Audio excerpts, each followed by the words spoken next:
El Espíritu de Dios está en este lugar. El Espíritu de Dios se mueve en este lugar. Está aquí para consolar, está aquí para liberar, está aquí para guiar. El Espíritu de Dios está aquí. El Espíritu de Dios está en este lugar. El Espíritu de Dios se mueve en este lugar. Está aquí para consolar, está aquí para liberar, está aquí para guiar. El Espíritu de Dios está aquí. Muévete en mí, muévete en mí. Toca mi mente, mi corazón, llena mi vida de tu amor. Muévete en mí, Dios Espíritu, muévete en mí. Aleluya. Segunda epístola del apóstol Pablo a los Corintios. Cuando todos lo tengan, háganme saber diciendo amén. ¿Todos lo tienen? Gloria a Dios. La escritura la leemos en el nombre poderoso de nuestro gran Dios y Salvador Jesucristo. Comenzamos otra vez a recomendarnos a nosotros mismos, o tenemos necesidad, como alguno, de carta de recomendación para vosotros, o de recomendación de vosotros. Nuestra carta sois vosotros, escrita en nuestros corazones, conocida y leída por todos los hombres, siendo manifiesto que soy carta de Cristo, expedida por nosotros, escrita no con tinta, sino con el Espíritu del Dios vivo, no en tabla de piedra, sino en tabla de carne del corazón. Tal confianza tenemos mediante Cristo para con Dios, no que seamos competentes por nosotros mismos para pensar algo como de nosotros mismos, sino que nuestra competencia proviene de Dios, el cual asimismo nos hizo ministro competente ¿de qué? De un nuevo pacto. ¿De qué? De un nuevo pacto. Dígalo, ¿de qué? No de letra, sino del Espíritu. Diga conmigo, del Espíritu. Porque la letra mata, mas el Espíritu vivifica. ¿Qué hace el Espíritu? Y si el ministerio de muerte grabado con letra en piedra fue con gloria, tanto que los hijos de Israel no pudieron fijar la vista en el rostro de Moisés a causa de la gloria de su rostro, la cual había de perecer. ¿Cómo no será más bien con gloria el ministerio del Espíritu? Porque si el ministerio de condenación fue con gloria, mucho más abundará en gloria el ministerio de la justificación. Porque aún lo que fue glorioso no es glorioso en este respecto, en comparación con la gloria más eminente. Porque si lo que perece tuvo gloria, mucho más glorioso será lo que permanece. El verso 12. Así que, teniendo tal esperanza, gozamos de mucha franqueza. Y no como Moisés que ponía un velo sobre su rostro para que los hijos de Israel no fijaran su vista en el fin de aquello que había de ser abolido, pero el entendimiento de ellos se embotó, porque hasta el día de hoy, cuando leen el antiguo pacto, le queda el mismo velo no descubierto, el cual por Cristo es quitado. Y aún hasta el día de hoy, cuando se lee a Moisés, el velo está puesto sobre el corazón de ellos. Pero cuando se conviertan al Señor, el velo se le quitará, porque el Señor es el Espíritu. ¿Quién es el Espíritu? ¿Quién es el Espíritu? Y donde está el Espíritu del Señor, allí hay libertad. Por tanto, nosotros todos, mirando a cara descubierta como en un espejo la gloria del Señor, ¿somos qué? ¿Somos qué? Somos transformados de gloria en gloria en la misma imagen como por el Espíritu del Señor. Señor, gracias. Necesito tu favor en esta hora. Dame el denuedo y la habilidad para instruir a este pueblo en tu palabra. Quita mis habilidades humanas. Interrumpe, oh Dios, mis capacidades e impon la tuya para que todos seamos bendecidos. En el nombre de Jesús. Amén. Amén. Muchas gracias. Pueden sentarse. Gloria a Dios. Aleluya. La gloria del nuevo pacto. La gloria del nuevo pacto. Si hablo de la gloria del nuevo pacto es porque hubo una gloria en el viejo pacto. De modo que, a manera de introducción, me gustaría hacer una breve reseña sobre el trasfondo histórico de esta escritura. Lo primero es que debemos tomar en cuenta a quién le está hablando el apóstol Pablo. Pablo está hablándole a una iglesia que estaba situada en una ciudad que se llamaba Corintio. ¿Y dónde estaba situada geográficamente Corintio? Bueno, Corintio estaba situada en una franja de tierra de aproximadamente unos 6.000 kilómetros de ancho.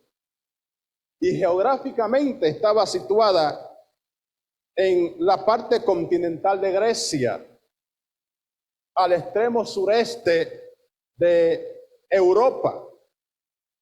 Ahora bien, si yo acabo de decir que Corintio estaba situada en una franja de tierra, entonces debo decir que Corintio era un istmo. ¿Qué es un istmo? Un istmo es una tierra, un lugar que es cubierto o bañada por dos océanos. Un ejemplo actual lo es la Panamá que conocemos. Panamá es un istmo porque esa tierra es bañada por el Océano Pacífico y por el Océano Atlántico. Y Corintio tenía esa facilidad de que era un istmo, y al ser un istmo era una ciudad de puerto donde muchas embarcaciones se detenían, al igual que Panamá, al igual que el canal de Panamá. O sea que todas las embarcaciones de negocio tenían que pasar por Corintio. Y este movimiento económico, financiero, le dio la facilidad a Corintio, a esta ciudad, de ser una ciudad acaudalada, una ciudad rica, donde había muchos recursos. ¿Y qué pasó con Corintio? Bueno, pasó lo siguiente. Lo que generalmente sucede cuando las metrópolis, cuando las grandes ciudades crecen económicamente y hay muchos ingresos que tienden a corromperse. Yo no sé por qué es que las grandes ciudades, las grandes metrópolis, y lo podemos ver como lo es California, Las Vegas, Miami, Nueva York, ciudades, metrópolis, que manejan muchos recursos y se alejan de Dios, se corrompen. Así pasó con Corinto. Se corrompieron de tal manera que cuando alguien quería referirse en una forma despectiva a otra persona, le decía: tú te comportas con un muchacho corintio, o tú te comportas como una muchacha corintio, porque la mayoría de sus mujeres se dieron la licencia de vivir una vida de libertinaje, la mayoría de las mujeres. Entonces, cuando tú querías ofender a alguien en esos tiempos, hablo de la Corintio que construyó Julio César en el año 54, 56, después de Jesucristo. Entonces la gente le decía: tú te comportas como un corintio, o tú eres un hombre corintio. Eso era diciéndole: tú eres un inmoral.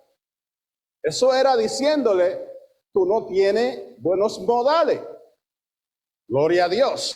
Ahora bien, ¿qué pasa? Que en esa ciudad de tanta corrupción, donde los hijos no respetaban a las esposas de sus padres y viceversa, donde los padres no respetaban a las mujeres de sus hijos, era un caos, era una corrupción total en el seno de la familia, en la ciudad. Era una depravación al más alto nivel. Pero ¿qué es lo que a mí particularmente me llama del trasfondo histórico de esta ciudad? Que el apóstol Pablo escoge esta ciudad para fundar una iglesia.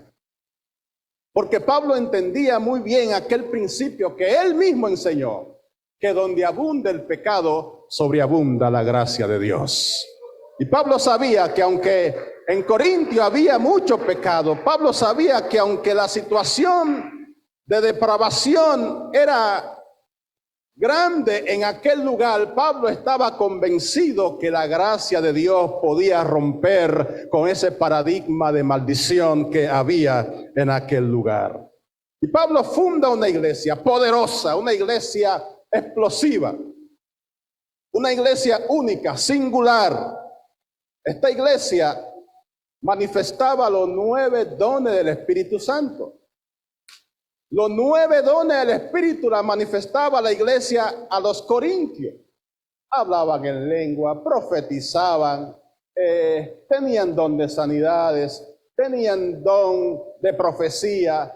Los 9 dones tenía esa iglesia. Era una iglesia única del primer siglo. Pero aunque tenía los 9 dones, eran unos carnales.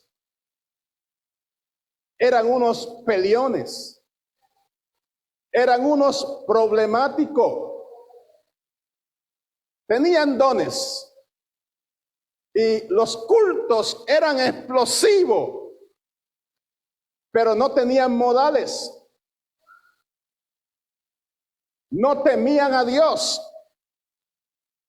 ¿Y qué quiero decir a todo esto? Que los dones del Espíritu no tienen nada que ver con el carácter del creyente. Lo que te lleva al cielo no son los dones, sino tu carácter.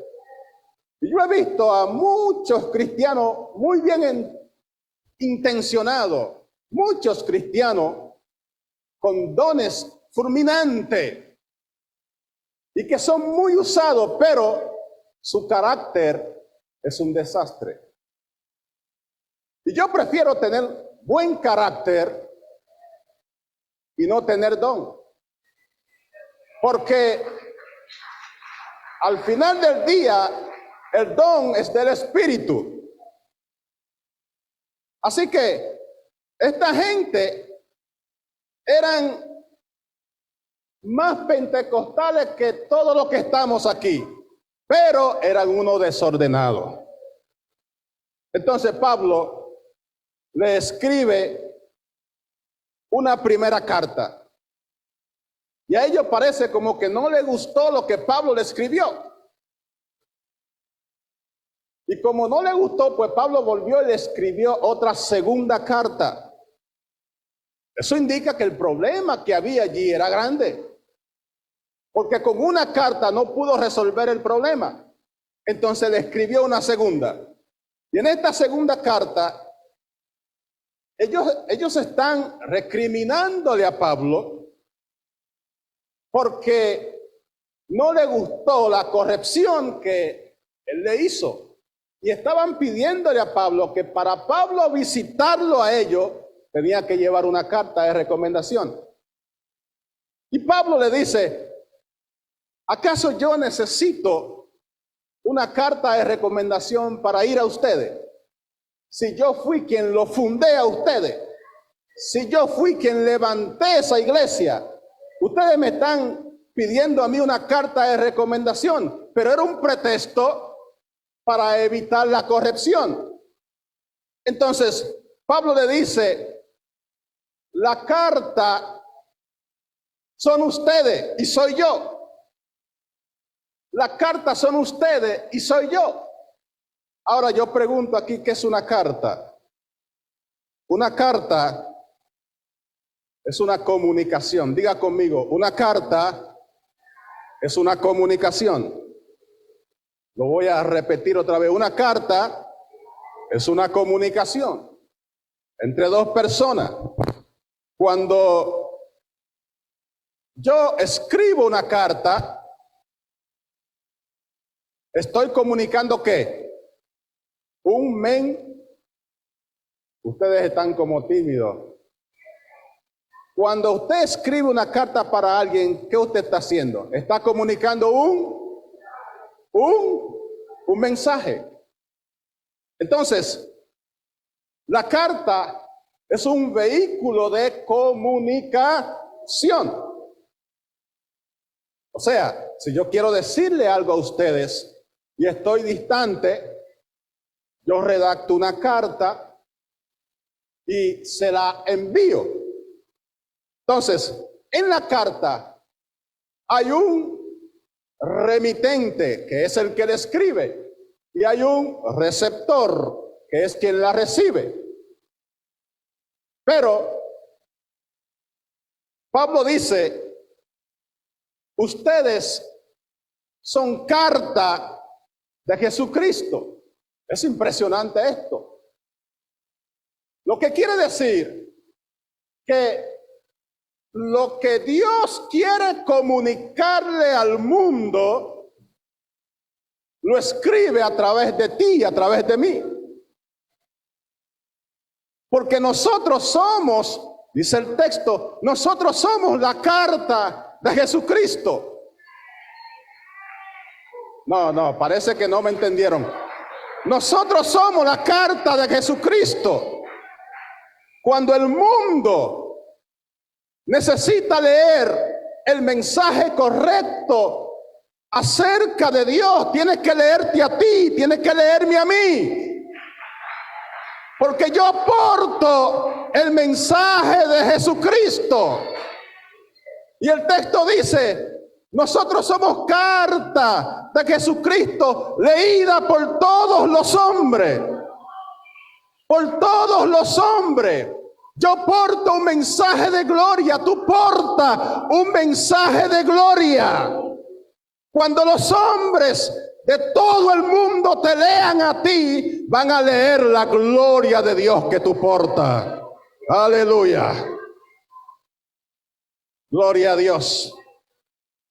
Ahora bien, Pablo dice que Esta carta, y esto es impresionante, no fue escrita con tinta,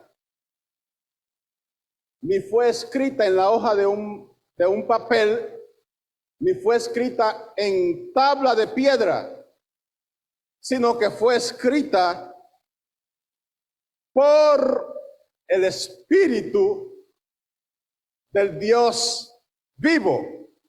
Por el Espíritu, espera, déjame explicarte esto para que lo pueda digerir. Si dijera con el Espíritu Santo, significaría una cosa, pero dice por el Espíritu del Dios vivo. O sea, que ese mensaje que tú y yo portamos, ese mensaje que tú y yo contenemos, no lo escribió un hombre, ni es algo al azar, es algo que Dios escribió en tu corazón desde antes de tu nacer. Y no estoy hablando de predestinación, estoy hablando del plan de Dios para tu vida desde que tú caíste en el vientre de tu madre. Hay un mensaje escrito desde el cielo en la tabla de tu corazón. Y esa es la gloria que porta cada ser humano que ha conocido a Jesucristo. Es por eso que a veces manejamos situaciones, manejamos dificultades y quisiéramos dejar de venir a la iglesia y no lo hacemos porque hay algo que nos empuja, hay algo que nos mantiene, hay algo que nos sostiene, y es ese mensaje que está escrito en la tabla de tu corazón. Aleluya.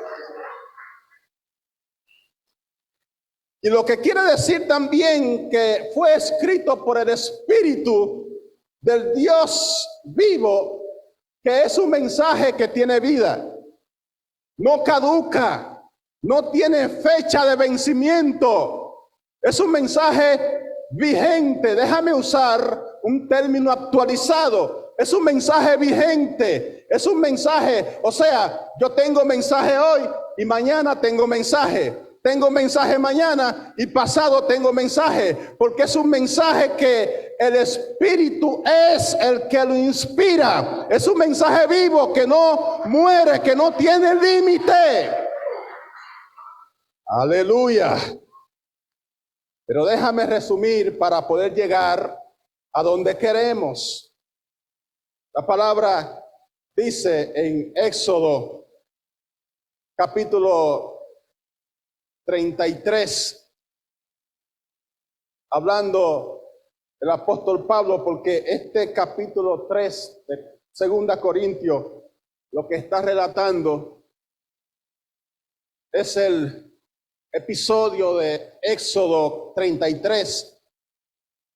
Dice allí la palabra a partir del verso 15, que habla de un hombre que le dijo a Dios que quería ver su gloria. ¿Recuerdan ese hombre? Un hombre que le dijo a Dios: yo quiero ver tu gloria. ¿Ustedes recuerdan ese hombre? Ese es Moisés. Moisés le dijo a Dios: muéstrame tu gloria. Y a mí siempre me ha llamado la atención este pedido de Moisés. ¿Por qué? Que Moisés había visto la gloria de Dios de muchas maneras. Cuando el mar Rojo se abrió de par en par para que el pueblo cruzara, y el ángel de Jehová hizo una separación entre el pueblo de Israel y el pueblo de los egipcios para que no murieran todos en el desierto, eso era la gloria de Dios. Sin embargo, él está diciéndole aquí a Dios: quiero ver tu gloria. Cuando él golpea la peña y la peña brota agua como si fuera un manantial, eso era la gloria de Dios. Cuando el maná descendía y descendían codornices del cielo para alimentar a un pueblo en un desierto. Eso era la gloria de Dios. Cuando la nube se posaba sobre todo el campamento de Israel para que no murieran calcinados por el calor y el caliente abrasador del sol en el desierto, eso era la gloria de Dios. Pero cuando durante el día una columna de fuego lo cubría de extremo a extremo para que ellos pudieran ver y tener iluminación durante la noche y no vinieran la serpiente, una bestia salvaje, y lo devorara, ellos pudieran protegerse. Eso era la gloria de Dios. ¿Y cómo es que este hombre en el versículo 18 de Éxodo 33 va a decirle a Dios: yo quiero ver tu gloria? A mí me parece que él quería ver algo más. La palabra gloria en ese pasaje bíblico lo que quiere decir es rostro. Y lo que Moisés estaba pidiéndole a Dios: quiero verte face to face, quiero verte cara a cara, quiero ver tu rostro, quiero ver cómo tú eres. Y Dios le dijo: eso es imposible. No existe un hombre que me vea y que siga viviendo. Tú no puedes verme cara a cara. Si me ves, te muere. Mi gloria te consume, te fulmina. Pero la cercanía de este hombre con Dios era tan profunda que Dios entró, negoció con él. Oh, gloria a Dios. Dios negoció con él. Ok, no te voy a permitir que vea mi rostro, pero sube a la peña. Sube a la peña. Dios le dice: sube a la peña y ponte sobre la roca. Ponte sobre la roca que hay junto a mí. Y cuando tú estés sobre la peña, dicho sea de paso, hago un paréntesis. La peña no es un lugar. La peña no es una peña. La peña es una persona. Y se llama Jesucristo. El texto dice que Él es la peña de Oré que está brotando. Romanos capítulo 9 dice, capítulo 9, verso 33 dice: como está escrito, he aquí pongo en Sión piedra de tropiezo y roca de caída, y el que creyere en esa roca no se avergonzará. Primera Corintios 10:4 dice: y todos bebieron de la misma bebida espiritual, porque habían bebido de la roca espiritual que seguía, la cual la roca es Cristo. Primera de Pedro, capítulo 2, verso 6 dice: por lo cual también contiene la escritura: he aquí pongo en Sión la principal piedra del ángulo, escogida, preciosa, y el que creyere en él no será avergonzado. Él es la roca firme de tu salvación. Él es la roca eterna que te sostiene. Él es el fundamento que te da solidez y estabilidad. Él es la roca eterna. Él es la principal piedra del ángulo.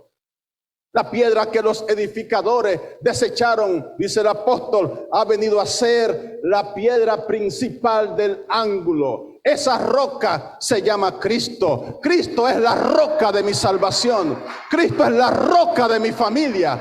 Cristo es la roca, aleluya, que me mantiene firme en un mundo de adversidad. Y Dios le dijo: ponte sobre la roca. El mejor lugar para estar en tiempos difíciles es estar sobre la roca. No te pare en cualquier lugar. Párate sobre la roca. Párate en su palabra. Párate en sus promesas. Párate en lo que Él ha declarado para ti. Si vas a aplaudir, hazlo fuerte hoy.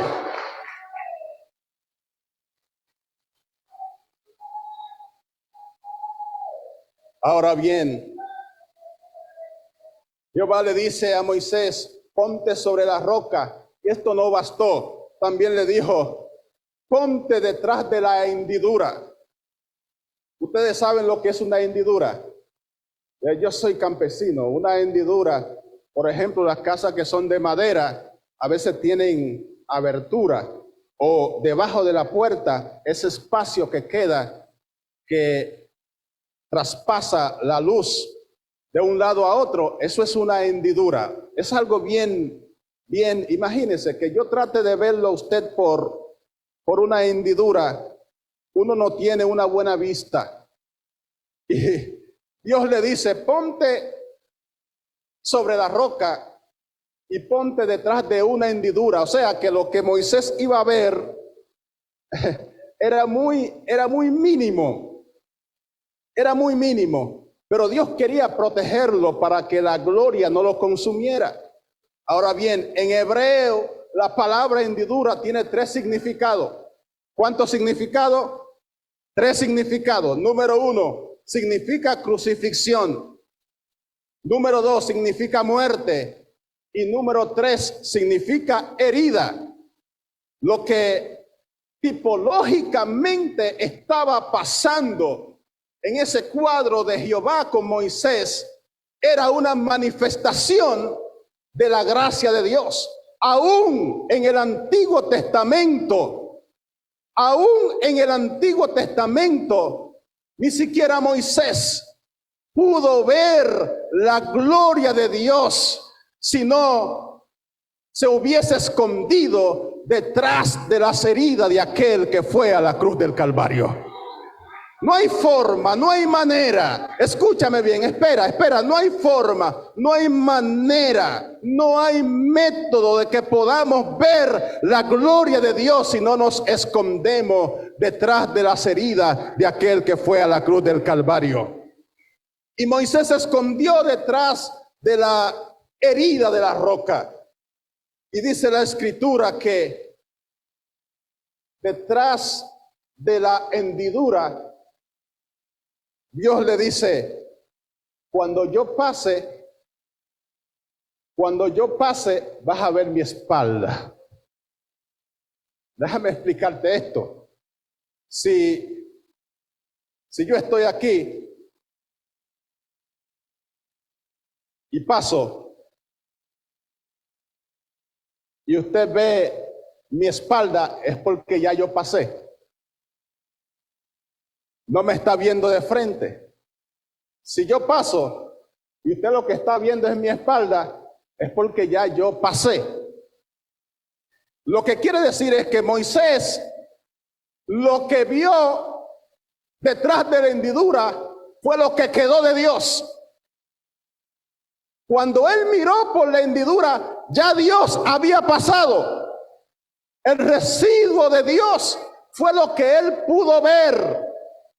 Y solo con el residuo de Dios, dice la Escritura, que le brilló el rostro. Moisés vio lo que quedó de Dios y se le iluminó el rostro. Imagínese usted si hubiese visto la gloria de Dios en todo su esplendor. El residuo de Dios fue suficiente para que la gloria de Dios se activara en él. Tanto así que dice que los hijos de Israel no podían verlo a la cara. Y él tomó un manto, un paño, y lo puso sobre su cabeza para que la gloria no le molestara a ellos. Pero la intención, según Pablo, la intención de Moisés no es que la gloria le molestara a ellos, sino que, y lo que voy a decir es fuerte, lo que Moisés no quería es que los hijos de Israel vieran el final de esa gloria que él portaba. Porque lo que Pablo está diciendo aquí es algo muy serio, que la gloria que Moisés portaba era la gloria de un ministerio de muerte, era una gloria que un día iba a tener un final, ya no iba a existir, pero que nosotros, Nosotros, por eso hablo de la gloria del nuevo pacto. Nosotros, la iglesia del nuevo pacto, cargamos una gloria superior a la que cargó Moisés, porque la que cargaba Moisés un día se terminó, pero la que usted y yo cargamos no se termina, porque le escribió el Espíritu Santo en tu corazón. Aleluya. Gloria a Dios. Yo no sé si me está entendiendo, pero te estoy dando la palabra. Aleluya. Hay una gloria que no perece en tu vida, una gloria que no tiene fin.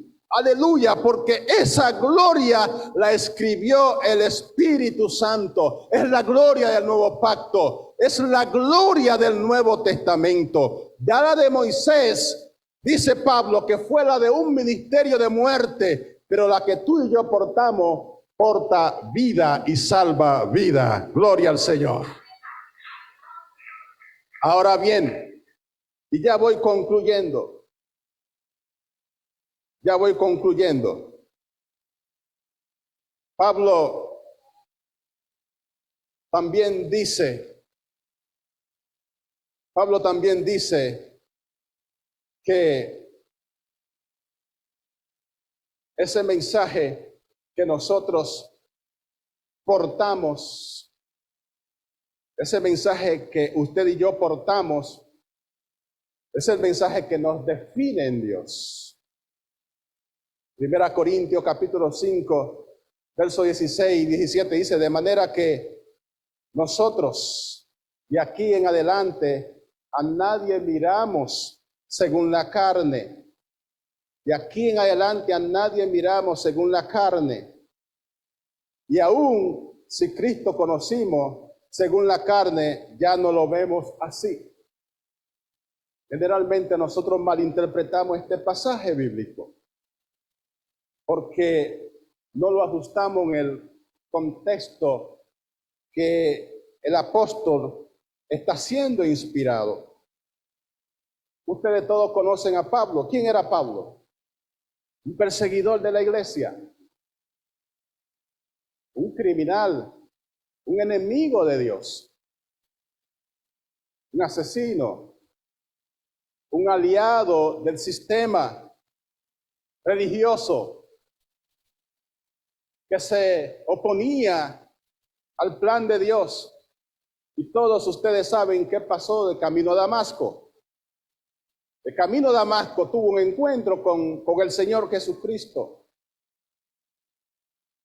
Y cuando fue quebrantado,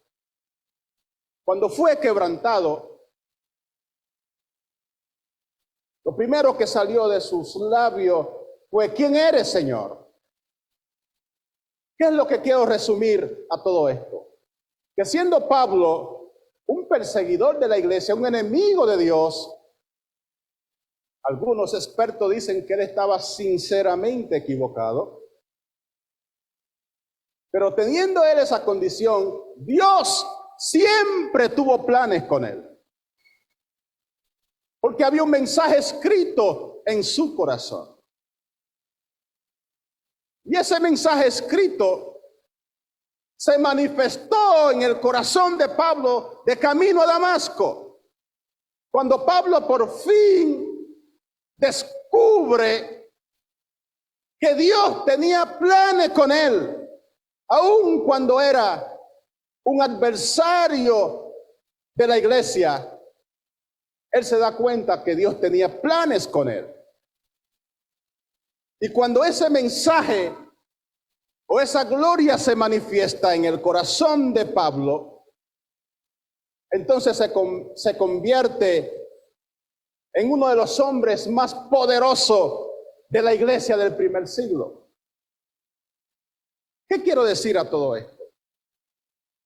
Que siendo Pablo como era, Dios nunca lo miró como el tipo problemático que era. Dios nunca lo miró como el enemigo de la iglesia, porque ya Dios estaba consciente del mensaje y del plan que había escrito en su corazón. Y esto debemos aplicarlo nosotros también. A veces vemos al marido que quizás no viene a la iglesia y lo vemos según la carne. A veces vemos el muchacho que quizás se nos descarrila y lo vemos según la carne. Y hablamos el lenguaje de la carne. Pero Pablo dice que de aquí en adelante, dígalo conmigo, levante su mano y diga, de aquí en adelante, dígalo, de aquí en adelante, a nadie miramos según la carne. O sea, a mí no me diga que tiene vicio, a mí no me diga que está descarriado, a mí no me diga que es un borracho, a mí no me diga que está bailando en la discoteca, a mí no me importa. Yo no veo lo que está pasando ahora con él. Yo me empeño en ver lo que Dios escribió en su corazón. Aleluya. Aleluya. Yo veo un profeta, yo veo un pastor, yo veo un hombre, una mujer sirviendo a Dios. Yo veo una joven en adoración. Yo veo un hombre rendido a los pies de Cristo. Yo veo mi problema resuelto. Yo veo mi sanidad. Yo veo la solución de mi situación. Yo veo lo que el cielo ha decretado sobre mí. Escúchame bien. El cielo tiene toda la información de nuestra victoria. Y nosotros tenemos toda la información de nuestra derrota. Y yo prefiero hablar el lenguaje del cielo. Yo prefiero hablar el lenguaje del cielo. Yo no quiero ver nada según la carne. Este mensaje es un mensaje glorioso y poderoso. Y Dios siempre tuvo planes con Pablo. Ahora yo te pregunto, ¿tú crees que Dios siempre ha tenido planes contigo? Yo creo que Dios siempre ha tenido planes conmigo.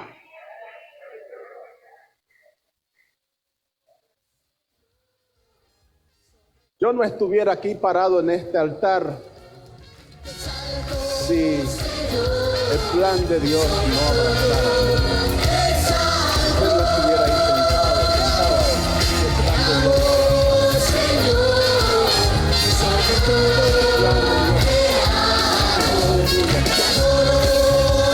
No nos deja sucumbir ante estas situaciones que a veces nos hacen perder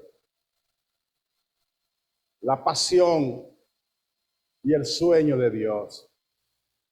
Y Dios es el único que puede mantenernos adheridos a sus promesas. Finalmente, yo quiero hacer una declaración de fe junto a todos ustedes. Alabado al Señor con toda clase de instrumentos. En esta noche nosotros también queremos alabar al Señor con nuestros instrumentos. Alabemos al Señor. Y crea lo que va a declarar. Diga conmigo, yo tengo destino. No te escuche, yo tengo destino. Usaré los decretos divinos para abrirme camino a fin de cumplir cualquier misión que se me ha asignado. Usted está creyendo lo que está diciendo. Usted está consciente de lo que está diciendo. Diga conmigo, soy parte de un pueblo. Póngase de pie, póngase de pie. Dígalo, soy parte de un pueblo que se mueve como una fuerte tormenta en la tierra, restaurando el territorio al plan original de la plenitud de Dios.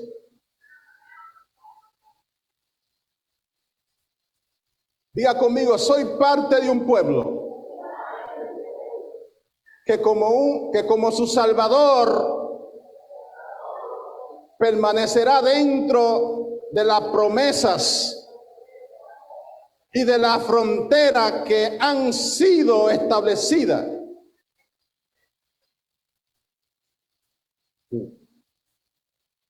Fijarán los límites